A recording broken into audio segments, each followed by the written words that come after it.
My name is Rory Michaels, and I work the graveyard shift at a little AM station that sits out in the flat nothing of Arizona like some forgotten toolbox someone left behind. Not the dramatic desert with red rocks and tourists. This is the kind of place that tastes like heat and dust and old diesel. The nearest town that counts is a 2-hour drive away, and most nights I'm not even sure our signal reaches that far. The speakers hum, the vinyl smells faintly of glue and time, and the building itself squats low and stubborn against the sky. I didn't take this job for the music.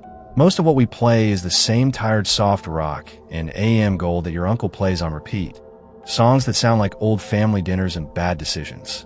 The audience is mostly truckers who are half asleep and a scattering of people who never learned to use streaming. I didn't come for the headlines either. I came because the desert is full of holes in the map. Roads that stop mid-nowhere. Lights that hang in the sky too bright to be stars. Stories that old people tell quietly so that younger ears don't laugh them away. Those stories are why I stayed up late, as a kid, reading microfilm in libraries no one visited. They're why I lied about majors and picked a college with a folklore archive. I wanted to be near the thing I'd always been chasing. The place where ordinary life thinned and something else showed its face. The job ad that found me had no company name, no pay listed. Just a P.O. box and the words, late night radio host. I sent a tape, like a dumb hopeful, and a week later, an envelope showed up with a station badge and a key. The note clipped to the badge read, "Start Monday. Don't be late." The only other name that matters here is Christian. He's my co-host for these twilight hours. Early 20s, I guess, maybe a little older, but he holds himself like somebody waiting to be caught making a mistake. He has a nervous laugh, and he drinks terrible coffee. He's the only other human I really see in this building, and that's fine. Most nights it's just the two of us, two mismatched mugs, two mics, an ancient console, and the radio hum like a living thing between us. KMCR. The letters don't mean much, not outside the badges and email signatures. The building is one story of sun-baked stucco, windows warped by heat, a few antennas that lean like tired trees. There's no sign on the road. Inside are two studios, A and B, a narrow hallway with vinyl stacked like a forgotten museum, a break room with a fridge that squeals at odd hours, and a storage door that never seems to stay latched. Someone put a keypad on the front, but the code never changes. A daytime cleaning crew comes through sometimes, but most of the staff are names on a payroll sheet I've never met. The only thing that keeps any routine is the AM show. It opens at 1 in the morning. An hour of loose talk, weather, and whatever oddity the host wants to fold into the night. Unofficially, it's my hour to reach for the edge of the map. I steer it toward the strange things. Christian mostly listens. Sometimes he jokes, sometimes he presses a question in, but he doesn't silence me. That makes him rare and steady. I'll tell you straight, the station has a history. I learned most of it on my first day because Christian, polite and a little too steady for his age, told me. I arrived early. Habit. Nerves. The kind of us where you like to know the knobs before the audience hears your voice. The badge had the code 1717 written on it, like the smallest kindness. The control room smelled like dust and old coffee. The automation had the playlist already queued. Whoever worked the shift before us liked their 70s in order. I dug through cupboards for an espresso machine that was supposed to be part of the welcome packet and found nothing. In the back closet, between spare mic stands and cracked chairs, I found a 3-ring black binder with plastic sheets. Photos mostly, people smiling at half-faded cameras, ribbon cuttings, potlucks, t-shirts that read the Watermelon Company in block letters. The pictures looked normal until the last sleeve. Someone had shoved one in crooked, the way you hide something you don't want to look at. It was a photo of a window, the same cheap window as Studio B. Across the pane was a smeared print, not a palm, not a human hand. It looked like a cloven hoof, pressed in blood and dragged. I slipped the binder into my backpack and brought it into the control room. Christian was there, already filling out the log like he'd done it 1,000 times. I handed him the album, and he scanned the pages, slow and careful. When he hit that last photo, his face closed up. He rubbed the base of his neck with a hand that suddenly shook. Watermelon Company, he said, like naming it fixed nothing. They weren't a produce co-op. They were a group. He said it like it should have been obvious, like we both should have known. According to the whispers he'd heard secondhand, The group used the station as a beacon. Their shirts were front-facing normal. Their mission was not. They called something the mother, he told me. They used the airwaves to talk to followers. They believed the well out back was more than a hole. They believed it was a mouth. I laughed once, short and brittle, because what else do you do with a story like that? But his laugh was small and empty. I felt, I don't know, a prickle that the dust didn't explain. After the first week we fell into the groove. Clock in, make coffee with the drip pot, queue up the first hour, and bide the night until the AM show. Most nights we talk about light things. Movies, bad takeaways, weird headlines. Some nights I drag us back to the strange files I keep under the console. Urban legends, missing persons, little things that don't fit cleanly into polite news. Christian humors me. He doesn't push too hard. And then the signal began. It was subtle at first, like a ghost of sound under the record. We were mid-segment, me riffing on bogus urban legends, when Christian frowned and asked, "Do you hear that?" There was the music on the air, but just under was a thin scrape of noise. We both shrugged and kept going. The clock had the same face, 3:11 a.m. The next night, the same thing, same tick of break, same scratch under the track. By the third night, I'd started recording it, because I've spent my life making tapes of things other people call coincidences. On the fifth night, I slowed the file on my laptop, stacked filters, reversed it a little, the way you till a stone to see what crawls beneath it. That's when a pattern cleared. A voice. At first, it was the thickness of static, like a word wrapped in cloth. I slowed it more and there it was, repeating, urgent and small. Feed the well. Feed the well. Then, 3 taps, soft, dull, like someone knocking from inside the earth. I played the clip until my eyes swam. It was always the same. 10 seconds, the phrase, then 3 knocks. Christian said do not bother chasing thoughts that sounded supernatural. He said maybe it was old equipment leaking, something electrical, nothing human. His voice had that steady, careful thing again. He told me not to chase. I heard the warning clear in his tone, like a rope thrown over a cliff. We both slept badly after that. I couldn't stop listening. Every night, at 3:11, the pattern returned until it didn't feel like a trick. One night the noise grew, not louder in the sense of volume, but nearer, as if the thing making it had stepped closer. The meters on the board flipped. The automation blinked, and a foreign feed rode on our frequency. I cut the music to find the source, and my heart did the stupid human thing it does when it thinks it's smart. It jumped. The transmitter traced back to within the property. The path of the signal was not distant. It was on the lot, somewhere near the back where the rusted well sat under a patch of dead weeds.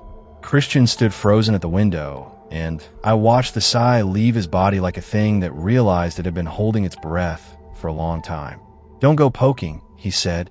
I didn't listen, which is my longest confession. I know how that sounds. Stubborn, curious, reckless, call it what you like. The archives behind the main hallway are a back room the day crew used for storage. It smells like metal and cardboard and old coffee. I pried open the records door and found piles of logs and typed memos and invoices that vanished when you look for them in any public archive. There were Polaroids of melons cut open and numbered, stacks of purchase orders for seed shipments, ledger lines that had an official stamp but no tax number to match. The watermelon company never existed on paper the way a normal business would. It existed in orders and in the way people annotated production weeks with odd, ritual phrases. Week 17. Feed her seeds. Week 25. 1 down the well. Summer. Her teeth reached. I took pictures, because that's what reporters do. We hoard proof like it might give us courage later. I nearly missed Christian when he came around the corner with his mug. Hair a mess. Eyes rubbed raw. "You're still digging?" he asked. He read the notes and sighed like he'd been asked to remember something he'd worked hard to forget. He told me the rumors he'd heard. Offerings of seed, fruit, livestock, and worse. People said, in the old mouths that talk thinly in desert towns, that newcomers sometimes disappeared from camps and vanished into the stories. They said the watermelon company wanted the well fed. They thought feeding it kept the land from turning on them. They were not subtle in their offerings. That's when I started watching the well more than a habit. I checked it between queuing tracks and flipped a light like a reflex. Some nights the metal lid sat plain as a lid. It looked like nothing at all. Other nights it seemed to breathe. Maybe it was the heat making the metal flex. Maybe it was my imagination. But on the night the AM show went wrong, none of the easy explanations fit. We were live. I was talking about truckers and a line of highway lights when the automation hiccuped and a voice filled the studio. It wasn't on our schedule. It opened like a mouth opening underwater, gurgled at first, then a language that shifted like loose tiles. A woman's voice. Not English. Distorted, like a radio tune between stations. In the background there was the sound of water, slow and heavy, like something large moving beneath the surface. For 30 seconds I tried to speak on air, and the voice kept cutting me out. Then she spoke in our language, clear and flat. "Children, come home." At that exact second the cover on the well, our well, moved. Something pushed from below with a force that made the metal board groan. The lid bucked up and flew, struck the ground with a sound like a gunshot, and something poured out of the well. Not water. Insects, thick, black thousands. They swarmed like a wave. They flooded the dirt, slid up the chain link, and poured toward the building like a dark current. I almost threw up. I nearly blacked out from the noise of them. Christian was already hauling the hose with the kind of quick reflex that surprised me. He aimed a blast of water, and the swarm scattered, skittered back into the scrub. He kept spraying until the last of them vanished into the weeds. Neither of us spoke for a long time after. We kept the blinds down for days. We refused to run anything live. The station management sent a guy who welded the lid and left like he didn't want to be seen. He did the job, took his van, and that was the end of it as far as company paperwork went. The lid held for a time. The signal went quiet. The recording sat on my laptop like small accusations. But quiet is a different kind of threat. It lets you listen for other sounds. The well stayed in the back of my mind like a wound. I dreamt of it. I dreamt of mouths opening in the ground and of people waving from the bottom like they were asking for directions. Christian shut down in a slower way. He cut himself out a little each night. Less talk, less detail, a blank stare when I pushed. He told me it wasn't safe, then stayed the next night anyway. He told me he was tired and left early, then came back and sat in the dark with me while the playlist towered over old songs. I went back into the records. There are things you find in paperwork that the living expect you to miss, dates that don't line up, signatures that look like practice, notes in the margins that read almost like chance. I found a binder with an old logbook and a roster that had names blacked out. The watermelon company had people who lived here who vanished over the years. The ledger had a line that chilled me so much I had to put my head on the table and breathe. Offerings accounted for, and no missing pieces that week. The phrasing made it sound like inventory control for meat. I want you to understand, these are notes written by people who thought what they did was normal. They circled dates with a routine hand. The more I read, the less the station looked like a radio place. It looked like a machine for keeping something fed. The airwaves were the call, the seed orders were the currency, and the well, if you believe what the notes implied, was the mouth. There was old radio jargon mixed with ritual, broadcast at midnight, repeat 3 times, Mayday, keep signal strict. They used language like prayer and memos the same way. I felt a kind of cold satisfaction, proof of pattern, but also a fear that I hadn't expected. Not the flash fear you get from a jump scare, but the slow, sticky fear of realizing every odd detail in the world might be connected by an ugly design. That feeling followed me home and back. It sat with me while I made coffee in the dark and printed copies of pages I couldn't stop reading. It sat with me the night I decided to take a walk out to the fence lot because I needed to see the well up close. Christian told me not to. He told me in that same voice he'd used before, careful, afraid, and I said I had to. Curiosity is a sin I've been willing to pay for twice over. The lot at night is a kind of white noise, the hiss of the desert, the sleep of a small town, the buzz of the tower. The well sits under a faded concrete ring. The lid was welded, but the edges had rusted and bulged like teeth. I put my ear near it and felt a vibration, not audible exactly, but in the bones. I heard a tiny rustle like paper being turned below. I laughed, weak and horrible, because what else would you do standing over someone else's superstition? After that, the nights layered. The signal would bob in and out like a fish near the surface. The speakers would pick up things that weren't ours, languages I didn't know, recordings of voices that said the same thing in different ages. Once, a caller from a truck stop in a town 2 hours off told me he'd seen a woman stand on the highway and sing without a mouth moving. Another night, a caller claimed his kid came home with pockets full of seeds and a laugh that sounded like a scrape on metal. These could be pranks. They might have been coincidences. But I had my binder with the melon photos and the seed orders and the logbooks that had pages with lists like grocery receipts for sacrifice. The dots weren't neat, but they were there. Christian started to change. He stopped sipping from the mugs with enthusiasm. He stopped telling stories about his life. He asked for his shifts to be modified, and then unasked for them when the scheduling person scratched it down. When I pressed, he said he'd seen things before that made him keep his head low. I believed him, and I also believed he was as much a part of this as I was. We were co-workers in a place you either belong to or you leave, and both choices are loud with consequence. At the end of my second month, the signal returned with a new insistence. It came not at 3:11, but earlier, like someone trying the door before the neighbors woke. It bled through the playlists and the automation and coalesced into a phrase that had moved from chant to command. Feed her. Not the well this time. Her. The voice was layered now. Not one woman, but many, like a chorus that had pooled into a single throat. It said things that made the station's lights stutter. It said names that were like records scratched too fast. It said a schedule. Night of the harvest. Countdown. 4 weeks. The board readouts showed no outside source. The meters reacted like someone had turned their ear to the ground. I filed everything. I put copies into envelopes I labeled with dates and handed them to no one. I kept them because I needed to see them again, to remind myself that the fear had a form. I stayed because each night had another clue, another thread. Christian stayed because he didn't want to be the person to stand alone when it all collapsed. He said that out loud one night, voice breaking, and I heard a kind of pleading in it that had nothing to do with the station. He said we should leave. He said it in a way that made me think he also wanted to look and then run. He wanted to survive the sight of the thing enough to tell someone. Sometimes I catch myself trying to make all this sound clever on air, framing it as a mystery for listeners. Sometimes I talk like a man taking notes on the edge of sleep. But the truth is blunt.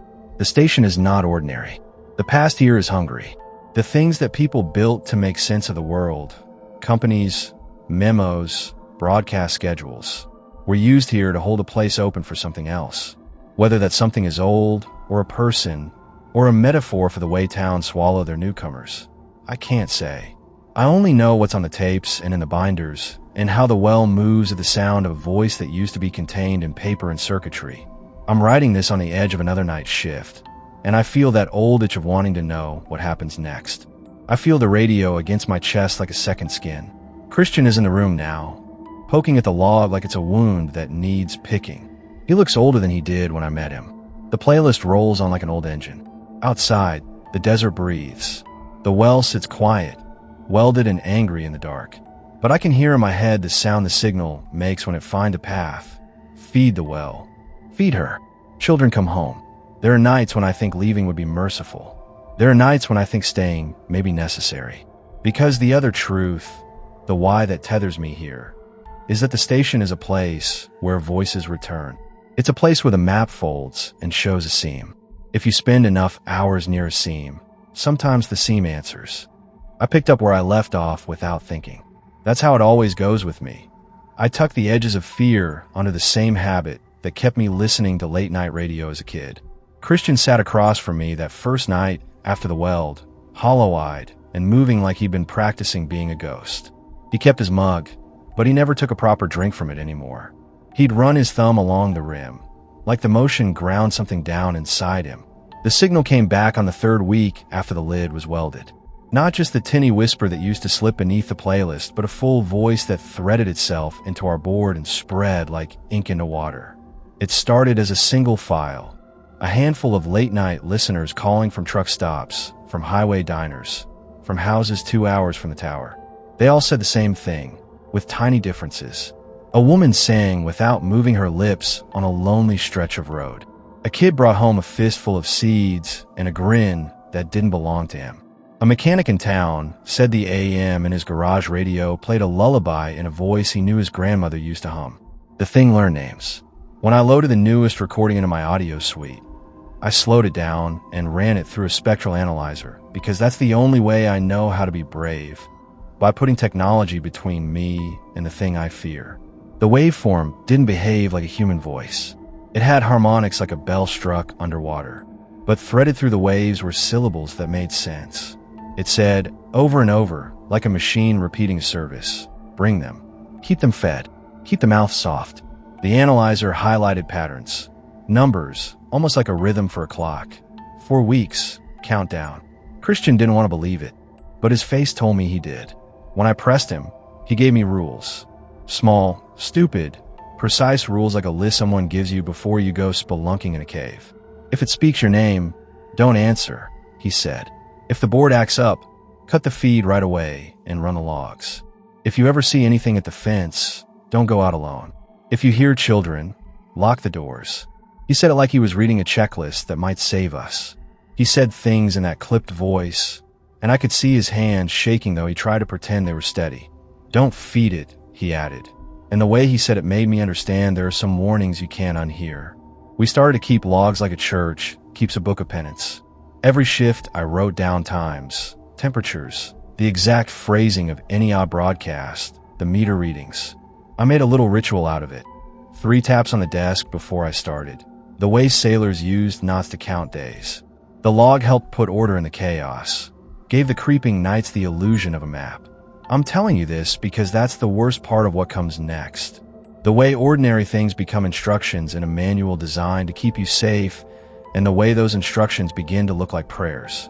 The town 2 hours away, Maple Hollow, has a diner called Joe's that still pins paper menus to the window, and a couple of gas stations where the attendants remember everyone who passes through. I started to drive there because I was tired of listening to phantom callers. I wanted faces.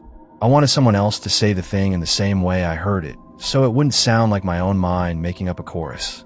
People at Joe's were careful. They call you by your name if they like you, and they look you in the face when they don't.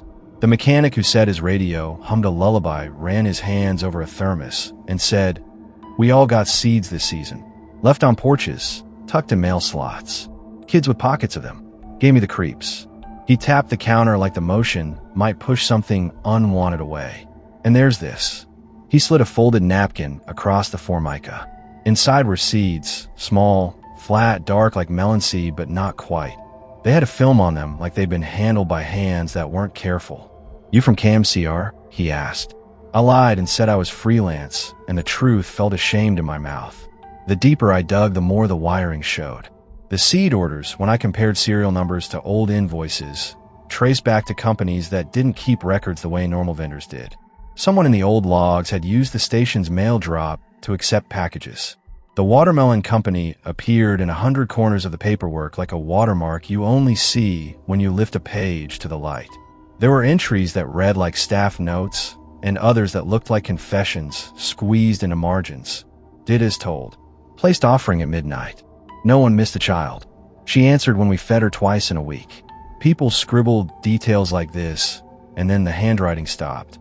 On an ordinary Thursday, I decided to go look at the CCTV. Studios A and B each had cameras, the kind stuck in corners that took lazy, grainy shots of hosts with bad hair and stale coffee. But the backup drives were old and the logs were messy. I took the server into the control room and started to comb through footage. I wasn't sure what I expected to find. A rat? A prank? A detail that, once seen, would let me breathe again. The cameras in the yard showed nothing at first. Empty gravel and weeds. A white van that looked like it belonged to a contractor, but had no logo. Then I ran a clip of the well on loop. I slowed it down. At 3:11, the same minute the old signal loved, the grain of the video changed. The pixels where the well should be blurred like something moved inside the frame. Then the image collapsed into a different space altogether. A room of dark water and a glow like green glass. My stomach clenched. That image shouldn't have been there. The camera was outside, aimed at concrete ring and welded lid. The server was supposed to show me only what was in front of the lens. But the well's footage showed an interior like the inside of a throat. Muscle and hollows and shapes moving slowly like people swimming through sludge. One figure turned toward the camera, and for a moment, I saw something with too many joints and a mouth that kept opening like a hand asking to be fed. I wanted to pull the drive and not think about it. But curiosity is a lever that will always pry me open. I made a copy and took it home. In my apartment, I sat with the clip and rewound the face turning and paused it frame by frame. It looked like a child at first, small and thin, but there was wrongness in the angle of the head and the hollowness behind the eyes. Its lips were a seam. When I ran the audio through a low-pass filter, it hummed the same lullaby they'd been hearing at Joe's. But under the lullaby was a layer of static shaped into syllables. Your name, come home. I showed the clip to Christian because guilt is a poor thing to hoard alone. He watched without comment, the light from the monitor carving hollows into his face. You shouldn't have brought that here, he said finally. He sounded like someone reading the last lines of a bad book, knowing the ending was worse than the wait. He pushed his chair back and ran both hands through his hair. We're not supposed to mess with it, he said. The payroll guys, the ones who come in daylight, have ways of keeping it quiet. They'll call somebody if it gets out. I understood. I also heard something else in his voice. A need. He wanted me to stop looking because the alternative was worse. He wanted to be safe, and he wanted me to be safe. And those two wants are on different tracks. If you're thinking we called someone, police, an expert, a priest, I'll save you the scene. We did not. We called ourselves, and sometimes that's the loneliest thing you can do. The police in Maple Hollow come when somebody goes missing, and there are always explanations for the small, the sad, the mundane. They think in cause and effect. They can't handle a mouth in the ground that sings in the wrong key. Once you say words like cult or entity, you get polite pats and a file number. Once you say the station, you get hands that fiddle with a pen and a shrug. So we kept the drive and kept the log and kept the ritual. 3 taps before we turned the mic on, lights off in the hall, a cup of coffee that never tasted right. 3 nights before the harvest, the band of local truckers started calling in to ask questions. One man, Earl, said his boy had been missing for a month. He sounded like he had been hollowed out by sleep. He liked the stars, Earl said, voice muffled, said he'd go see where the lights live. He kept saying he was sorry, and then he would tell me that sometimes at night his radio played a voice that called like a memory. Said the kid's name the way I do. Said come home, and promised the roads would be full of fruit. Earl started weeping at the end of the call. I sat with the feed open for hours after, listening to the hum of the dead channel, and feeling like the radio itself had become a grave marker. The station started to get visitors. Not by appointment, not the humankind. It got paper, anonymous envelopes filled with seeds, big envelopes, small boxes. Some of them had a return address that traced back to post offices in other states. They were mailed late at night, along routes the old watermelon company could have used. Someone left a small statue on our doorstep one morning. It was carved from bone or something like bone, a little figure with a mouth too large for its face. There were letters too, handwritten confessions in shaky ink where people wrote about offerings, repentance, and the way the well answered when you whispered women's names long into the night. Whoever sent them wanted us to know the price had been paid once, and maybe it wanted us to finish the work. We wrote the rules down and posted them on the wall behind the console like a protective charm. Do not open the well. Do not respond to voices. If the board fails, cut all feeds. All small and sensible directives. One of our breaks in procedure, though, was that I kept going on air about it. I told stories in that confessional voice I liked, half true, half legend, trying to bait listeners into volunteering stories. It was selfish. It was also the job I'd wanted, to see if the microphone would bring out the truth. And sometimes it did. A woman called in sobbing that the voice had said her name and promised to keep her mother breathing. A man claimed his doorstop had been moved to the porch and left full of seeds. I started to notice patterns. The broadcasts changed the night before storms. They grew feverish the week the moon was full. When the town had festivals, the radio sang softer, like a lullaby stitched into the noise of people. The entity, if it was one, was patient and smart. It learned to use what we already had. It used names like bait. It used recordings like invitations. It sent people to us who were half grieved and half complicit, because grief likes company. The management sent a new technician one Tuesday with a tan jacket and the kind of smile that rehearses for unpleasantness. He introduced himself as Marty and carried a kit of tools like a traveling priest carries sacrament. He asked us a lot of practical questions about the transmitter and the antenna and the night feeds. He wrote things down in a little book, and he refused to talk about the past. At night, after he left the building, I watched the way he drove away, slow, careful, like someone who doesn't want to see the place look back. On the last night before the harvest, the air smelled like metal and rain, though the sky stayed clear. The countdown from whatever had been whispering in the background was down a days. The station felt like it had been hollowed out and refilled with something else, awaiting. Christian came in with his hands empty and sat for the first time in weeks at the console with his head in his hands. He told me we should leave. He said it like someone shutting a book you don't want to finish. It'll take what wants no matter how loud we are, he said. We can't stop it, and we can't help it either. He stared at me like we were the last two people who still disagreed about whether to leave a sinking ship. I said no. I said it because I was afraid and because I was a fool. I braced myself with the logic that being present gave me an edge. If I could record it, document it, maybe I could change how the world told the story later. Maybe there would be someone with evidence, with a way to make the thing a problem the police could trace. I told myself things like that to get the courage. The night arrived with a flock of trucks parked along the highway and the town lights on the horizon like a promise. Phone calls came in to the AM show. Some were bravado, some were guilt, some were admissions. People confessed small things on air because they wanted to be heard. A woman left telling us she'd placed seeds in the mouth of an empty well and 50 miles away, just to see what would happen. An old man called and said he'd fed the thing once and the land had turned kinder for a while, and then worse. The audio chain began to feel like a prayer line. Names, offerings, promises. We read bullet points off the wall, as if reading scripture. Christian and I sat with our hands in our laps and our feet planted hard. At midnight, the automation took a breath and went silent. The lights in the studio dimmed to a dull throb that made the console look like an altar. That's when the board flicked and the old voice came through, not as a recording, but like a presence in the room. It spoke our names. It bled out through the speakers like a current. Rory, it said, and the room tilted. Christian, it said, and his face slackened. Everything after that becomes a blur, and I will never be clean of it. The voice did not scream, it reminded. It brought memories that were not ours into the air. Images of small hands holding seeds, lullabies sung into wells, the taste of the first rain after a dry winter. It told us the rules, but meant them in a different grammar. Not instruction, but design. It wanted offerings. It wanted songs. It wanted children come home. The studio lights pulsed with each phrase like a throat swallowing. Then the concrete of the building vibrated, not from the speakers but from something below. The welded lid we had watched them seal a month ago cracked like an old tooth on a hinge. For a moment, I thought the weld had failed because of rust or heat. Then I understood the sound wasn't a failure. It was intention. The metal popped, and a pressure hit the room like wind blown from underground. The microphones hummed, and the board registered a new input, as if something physical had plugged itself into the patch bay. Something, was using the station.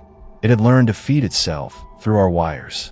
Through our microphones, it shaped a chorus. Through the automation, it called out like a beacon. Christian's face lost color. He crawled from his chair and grabbed the console like someone trying to steady himself on a ship-spitting night into a sink. He told me to cut the feeds. He told me to do it, and he said it like someone reading a final instruction. Cut it, he said. I moved to kill the switch, and my hand felt like lead. The voice did an impossible thing then. It imitated a voice I knew. It called my mother's name. It called her laugh like it had memorized the way she waited for my call on Sundays. I felt my body respond like a puppet because the voice was not just sound. It was memory made solid. It said, soft and convincing, "Come home, Rory. We'll feed you. We will keep you full. You were always meant to be here." I heard my mother's voice for a second, and I almost walked to the door. Christian saw my hand twitch, and he gripped my wrist like a man pulling someone away from a ledge. He shoved the switch down with both hands, and the audio cut. The silence that came after sounded like the inside of a skull, but didn't end the reach. Through the speakers, a faint static whispered like someone eating through paper. On the monitors, the image of the well was not static. It was clear now. The camera feed had become a window. In it I could see shapes like children pressed to glass, their faces full of pleading and hunger. They mouthed my name, and the screen went black. Christian didn't cry in the way people expect. He only let out a sound raw and small that could have been a laugh or a sob. "Ha," he said, then covered his mouth like he was afraid of what the noise would become if he didn't. He ran to the hall, to the break room, and I followed because I needed to know we were still human, still letting air through our mouths on purpose. There were more envelopes on the break room table, more seeds, more notes. One was written in a hand I thought I knew, sharp and slanted like my own. It said, "Do not leave a door open. Feed after midnight only." We stayed until dawn, brittle and silent, making lists that read like ultimatums. We tried to do everything the rules said: cut feeds, keep doors closed, check the wiring, log the incidents. But the thing had used us enough to learn our instincts. It had mimicked our loved ones, and it had used the airwaves like a route. I felt like a bell that had been rung too often. My edges had gone raw. By the time the sun spilled across the parking lot, the van with no logo was gone. The weld on the lid looked like it had been welded in a hurry, and the board hummed with a low residual that felt like a pulse. We made a plan that morning like two people writing a will. We would document everything. We would copy the drives and send a packet to a journalist friend in town who'd asked for favors. We would call someone with a badge who had no patience for folklore. We would, as Christian put it, depersonalize the thing by showing numbers and receipts and logs. We would make it slow and legal. That lasted until night. The rules never last when whatever's hungry keeps learning. On the second night of our plan, someone left a child's shoe in the studio doorway. Not a toy, an actual worn small sneaker smeared with dust. Christian found it and collapsed on the floor like an old man. He wept then, no sound that could be measured, only a shaking that sounded like leaves being ripped. He said the words I've been trying not to say open. They can make you believe anything. He said it over and over like a prayer against the thing. I did what I'd always done. I picked up a mic and I spoke with every ounce of honesty and selfishness I had. I told the listeners everything in a voice that was part warning and part confessional. I said the watermelon company's name, the logs, the well, the voices, the ways people lost themselves. I played a clip from the CCTV because I wanted someone else to see the thing in motion. I wanted the world to know. For a while, callers hung back. Then a voice came through that was not human. It said a thing that made the blood that lived under my fingernails run cold. We wanted an audience. The studio went cold like a memory. The monitors filled with light, and the speakers opened like a throat. The Wells feed came through, clear as breath. Children's voices, too many of them, sang a backward lullaby. The board flashed, and the numbers on the console spun like a roulette. Outside, through the glass, the fence swayed though there was no wind. The little shoe at the doorway slid inch by inch toward the pedal of the door. I could see the tread scuff marks like tiny footprints heading toward the hinge. It was the smallest thing and the most impossible. I reached down and scooped the shoe up, and I felt the weight of a world on the top of my hand. "Take it off the air," Christian said. His voice was small but made of rock. "Burn everything. We burn it all." He was shaking, and there was a strange pleading in him that made me think of prayer and of defeat. "No," I said at first, because the thought of destroying proof when some of the missing might still be found kept me stubborn. Then I thought about the way the thing used words, took names, and learned the cadence of human grief. We did what we could. We cut feeds. I lifted the shoe to the dumpster out back, and in a motion that felt both holy and ridiculous, I dropped it in the fire pit of leftover pallets. The flames licked like small teeth. The smoke smelled like something old and damp. We watched it burn. For one shimmering second, the smoke twisted like a figure, and for one shimmering second, I saw not a child but a mouth opening wider than it should. The shoe turned to ash, and the air around us tasted like metal. Once the thing realizes you know what it wants, it makes choices. 3 nights after we burned the shoe, the station picked up a new feed. It came not through our transmitters, but through the telephone line, like a guest stepping through an open door. Someone who sounded like my father when he was still alive, left a message on the station's voicemail. He sang a memory I recognized, one from childhood, and then a small cough and then silence. I played it back and my hand shook because somewhere in my chest a muscle twitched, the one that keeps you alive. The message ended with a line I will never forget. "We have a place for you, Rory. You always wanted the edge." Christian left the next morning. I watched him put his keys in his pocket like he was stealing himself away. He didn't look back. He whispered something. Awe. And then the door closed and the building felt larger than it had any right to be. He left me papers stacked in a folder with his handwriting on them. Rules. Checklist. Cut feed if. He left a note. Don't answer if it calls. He left, and I stayed because fear does not always translate to motion. Sometimes it sits like an anchor you refuse to cut. Days became a measurement of small resistances. I slept in the studio some nights, wired into a setup, so I could cut the feed with reflex. I answered calls that were half sentences. I watched the monitors, and I fed logs into folders like breadcrumbs. The well changed. The weld lines looked like scars. The fence had new footprints pressed into the dust where the spiders used to push the ground. Tractor tires had flattened in a crude circle around it, as if someone had driven heavy around the ring in some clumsy geometry. The automation would act normal in the day, and then shift at night, like a person who keeps themselves together by day and rips the mask at midnight. One night a voice that sounded like a chorus of women, none of which were singing old songs, came through in a language I couldn't name. It said something that my mind, stubborn and stupid, translated into a plan. Open for the feast. My body hated the translation.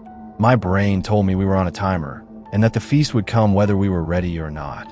I thought about the people who'd disappeared, the children's shoes, the seed orders, the memos that read like grocery lists for sacrifice.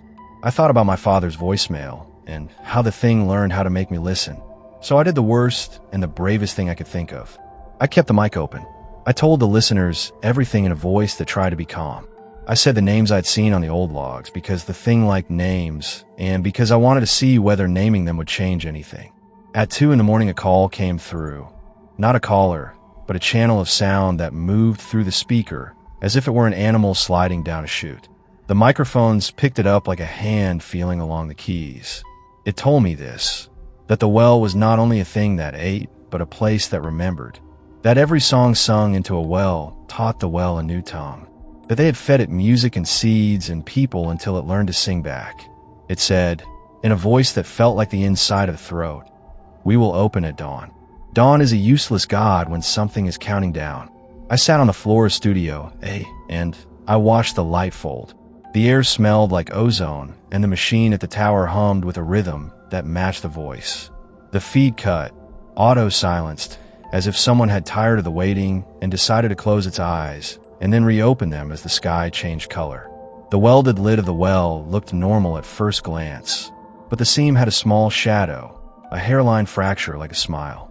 The microphones in the control room registered a new input, and the board showed a patch from the outside feed, a thing that should not have been patched. I don't know how else to say it without sounding like someone whose mind has been chewed through by allegory. The well unlatched from its weld, as if the metal had been old leather, and the earth exhaled. A noise like 1,000 low strings being plucked at once rose from inside the hole and spread out in waves across the yard. The fence shivered. Birds fell from the wires. I grabbed the console, and I pushed the switch to patch the outside mic to the broadcast. I did it because I wanted to show what I was watching, and because there is a certain human vanity that thinks broadcast can call things back from any other place. The outside mic picked up the sound of wind, and then something else, palpable footsteps moving inside a cavity. Christian's rules whispered in my ears, and I thought don't answer, but the board was live and the red light glowed, and the thing on the other end, whatever it is, began to speak my name. It said, warm and patient, "Rory, sing the song. Feed the mouth." My throat closed. The microphones held my breath. My hands moved without me, and I heard myself speak words I didn't remember forming, a melody like the ones my grandmother used to hum while washing dishes. I sang because my voice was a lever, and because I am a coward who still believes that confession is protection. The air thickened. The studio lights went out, and in the dark, I could feel something moving toward the door. The last thing I remember is the sound of the metal lid turning like a key, and then a burst of bright noise, like a choir crowding into too little space. And then there was a pressure against the door, like a hand pushing to be let in. Christian had left a rule taped to the desk once more. If the door moves, cut the feed. I had not cut the feed. My mouth kept shaping the song, and the thing outside matched it with a chorus that used the cadence of children and the memory of names to make itself soft and small and human. The console flashed red, and the speaker screamed, and the line went dead. The studio temperature dropped like the inside of a grave, then rose with a wet, animal heat. I fell backwards off the chair and the world tilted, And in the last clarity I thought of my mother's voice and the way grief had taught me to listen. And I realized the awful arithmetic of it. They do not only want bodies. They want voices. They want the way we sound when we call someone home. Then the line cut, and there was nothing but the hum of the machine and, very faint like a thing said through the teeth, the whisper of a single word. Welcome. I write this strapped to the desk with my hand on the switch, because someone has to write these things down, and because memory becomes hospitality to monsters if it is not recorded. There are footsteps in the hallway. The console shows a feed patch on the outside mic I did not open. The door is rattling like someone thinking it is polite to knock.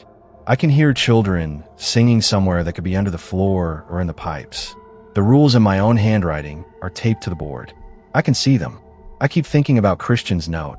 Don't answer if it calls. My hand hovers and my mouth wants to call back the name.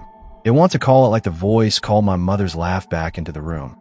It wants to say hello, because I'm a human, and that is what humans do when someone asks them to come home. I'm not brave. I'm not a hero. I'm a man who listened too long and learned the wrong thing. The console light blinks, and the speakers breathe. The weld on the well's lid has given way in a small place, and there is a smell of damp and something older than anyone in town. The line hums in my ears with the cadence of a lullaby. The children sing my name. The voice says, patient and hungry, we have room. I'm going to push the mic to the on position, because I have to know if silence will save me or if confession is the only thing that will keep us from being swallowed whole. I'm going to say a name I should never say on the air. I'm going to speak it in the way the thing taught me. Soft, like a memory. I'm going to see whether the radio brings it closer or whether calling it makes it stop. If anything happens after this paragraph, if the feed cuts out and there are no more words, you do not deserve what follows in any case. I don't expect rescue. I expect the mic to taste like iron and the lights to stumble. I expect to learn the way my father must have learned something about promises, that some invitations are better left unanswered. If you're listening to this and you know your name is safe, then let it be safe. If you're out on the road and your radio clicks when the night is old, turn it off. If you ever find a seed on your porch, throw it into the fire and do not look at the smoke for too long. Say nothing. Name no one. Leave the door closed and do not answer if the thing calls. I push the mic. The red light that matters comes on. The speakers wait. Hello, I say, and I hear, behind me in the darkness, the sound of a lid being opened and the small shuffle of hands that have been kept from touching for a long, hungry time.